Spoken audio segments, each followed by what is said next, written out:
اعوذ باللہ من الشیطان الرجیم، بسم اللہ الرحمن الرحیم۔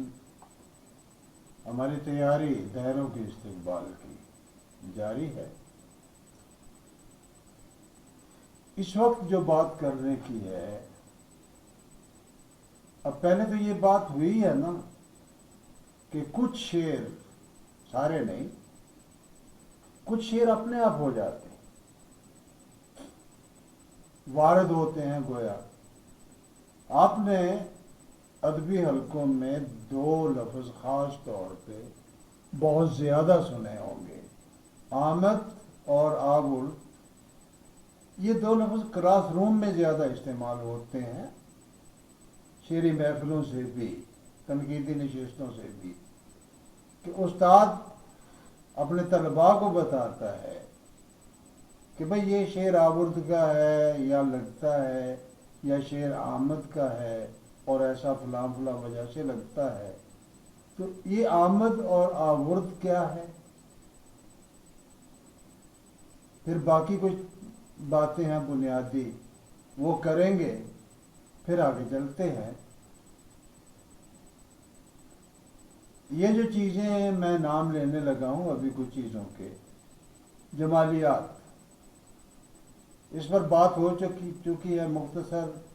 جمالیات کا مطلب یہ ہے کہ شاعر اپنی بات کو نکھار کے خوبصورت بنا کے پیش کرتا ہے، اس میں وہ کئی سہارے لیتا ہے مختلف چیزوں کے۔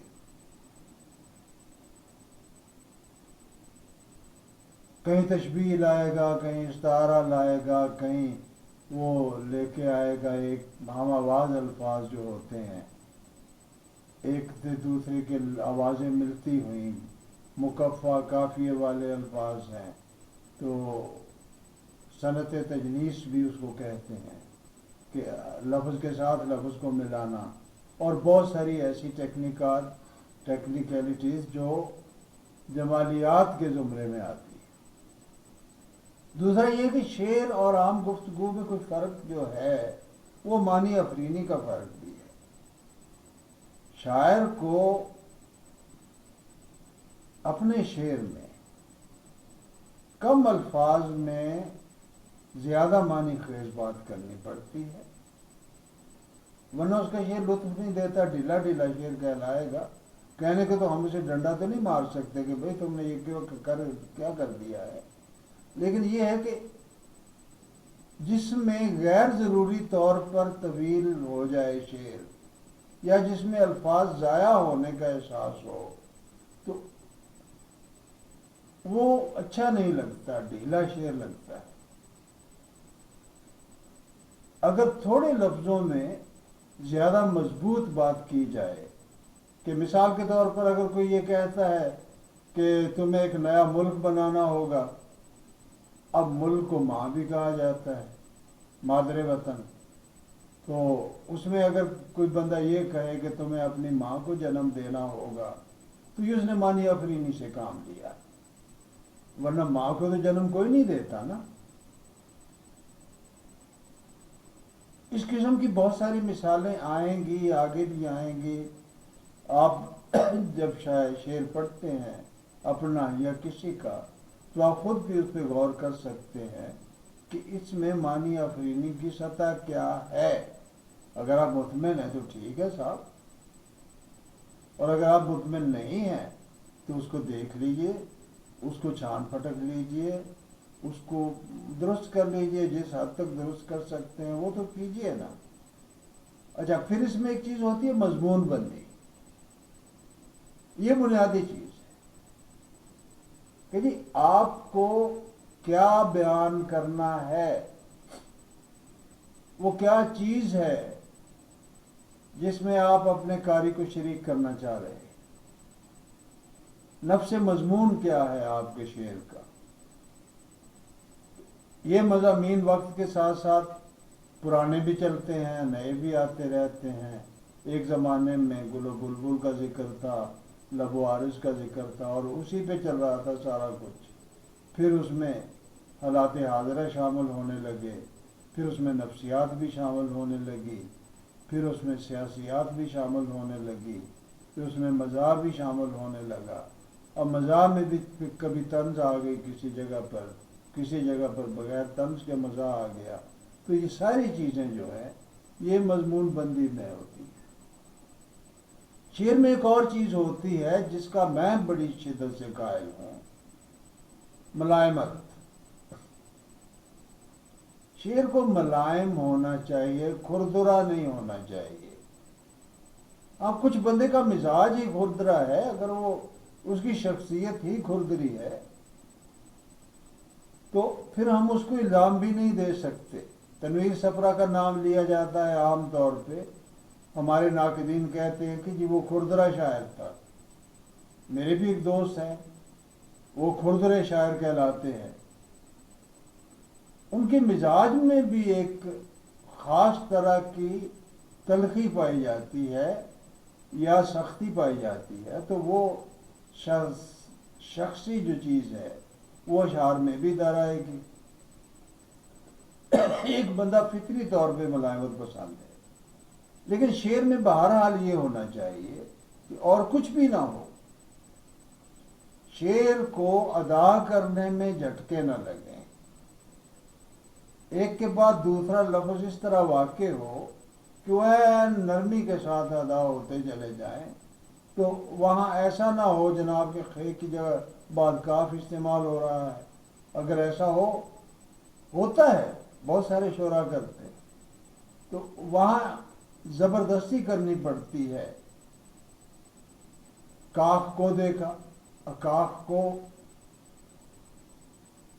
کو میں چونکہ خے متحرک ہو گئی تو وہ اس میں ملائمت آ گئی، لیکن کاف کو دیکھا تو یہاں بات کہنے میں بھی مشکل ہے. تو اس کو ملائم کریں، حرکت دی جا سکتی ہے، اس کے لفظ بنائے جا سکتے ہیں کاف دیکھ کر یا کچھ بھی اور. ایک میں ہزاروں میں سے ایک چیز ہے جو میں یہاں تجویز دے سکتا ہوں. ثنائے بدائے کی بات پہلے ہو چکی. ثنائے بدائے شعر میں بھی نثر میں بھی دونوں جگہ بڑے ضروری ہیں. تشبیہ، استعارہ، مجاز مرسل وغیرہ وغیرہ، اور یہ آپ کے کلام کو وسعت معنی بھی دیتے ہیں، اس کو خوبصورت بھی بناتے ہیں، یعنی جمالیات بھی اس میں پیدا کرتے ہیں، اور ایک ہی مضمون کے مختلف رخ بیان کرتے ہیں. یہ بڑے کام کی چیز ہے. ایک چیز ہوتی ہے تاکید لفظی، تاکید معنوی، عقد والا تاکید وہ نہیں تھے الف کاف یہ دال. تاکید عقد سے یعنی گرا دینا. عقد کا مطلب جو نکاح کر دینا ہے، عقدۃ النکاح قرآن شریف نے کہا یہ گرا ہے، یہ باندھ دیا جاتا ہے ایک مرد اور ایک عورت کو ایک دوسرے کے ساتھ، تو اس لحاظ سے اس کو عقد کہتے ہیں. تو تاکید لفظی یہ ہے کہ جن لفظوں کو قریب قریب آنا چاہیے تھا، شعری ضرورت کے تحت ان لفظوں کے درمیان اتنا فاصلہ پیدا ہو جائے کہ وہ اچھا نہ لگے، تو وہ تاکید لفظی ہے. اسی طرح معانی اگر دور چلے جاتے ہیں ایک مصرے کے دوسرے مصرے کے سے، تو وہ تاکید معنوی ہے. یعنی ہم اس کے لفظوں کو یا معانی کو گرا دے کے باندھ کے ایک جگہ پر رکھ رہے ہیں، ورنہ وہ کھلے کھلے ہوتے. تو اگر ان کو باندھنا ہے تو پھر قریب لائیں ایک دوسرے کے. پھر رعایت، اس پہ بات ہو چکی کہ بہت ساری جو اصطلاحات تھیں ان کو رعایات کا اور علامات کا نام دے دیا گیا. رعایت کا معنی ادب میں یہ ہوتا ہے کہ آپ کسی حوالے سے بات کرتے ہیں، یعنی فلاں رعایت سے بات کی گئی، دوسرے حوالے سے بات کرتے ہیں رعایت بدل گئی آپ کی. علامت پر بات ہو چکی پہلے بھی، مجاز، استعارہ، ان پہ بات ہو چکی. اب اس میں یہ ہے کہ یہ ساری ٹیکنیکس جتنی ہیں، یہ ٹیکنیکس ہیں، وہ شاعر اس کو استعمال کرتا ہے. تو اب ہم کہتے ہیں جناب، اس طرف آئیے کہ شعر کہنا، کسبی طور پر شعر کہنا، ایک تو ہے کہ شعر اتر آیا، وہ تو بھائی اتر آیا نا، ایک یہ کہ آپ کسبی طور پر شعر کہتے ہیں، اس کی صورت کیا ہے؟ اس میں یہ ہوتا ہے کہ مثال کے طور پر آپ کو ایک مصرع دے دیا گیا کہ جی اس کی زمین میں شعر کہیں، وزن بھی یہی ہو، ردیف بھی یہی ہو، قافیہ بھی یہی سے ملتے جلتے ہو قوافی اس کے ساتھ، یا یہ ہے کہ جی آپ قافیہ اپنی مرضی کا رکھ لیں، یا یہ ہے کہ جی ردیف اپنی مرضی کی رکھ لیں. تو پھر بھی اگر ہم ایک شعر میں ایک قافیہ استعمال کرتے ہیں دونوں مصروں میں، تو پھر آپ کو اس کے ساتھ قوافی ملانے پڑیں گے. اگر آپ نے ردیف شامل کر دی ہے تو پھر ردیف آپ کو ہر شعر میں شامل کرنی پڑے گی. تو اس طرح کی کچھ پابندیاں ہیں جو ہم قبول کر لیتے ہیں. وہ پابندیاں قبول کرتے ہوئے جو شعر کہا جاتا ہے وہ کسب شعر ہے، یعنی وہ شعر کو کہا گیا ہے، اس شعر کو بنایا گیا ہے، وہ اترا نہیں ہے کہیں سے.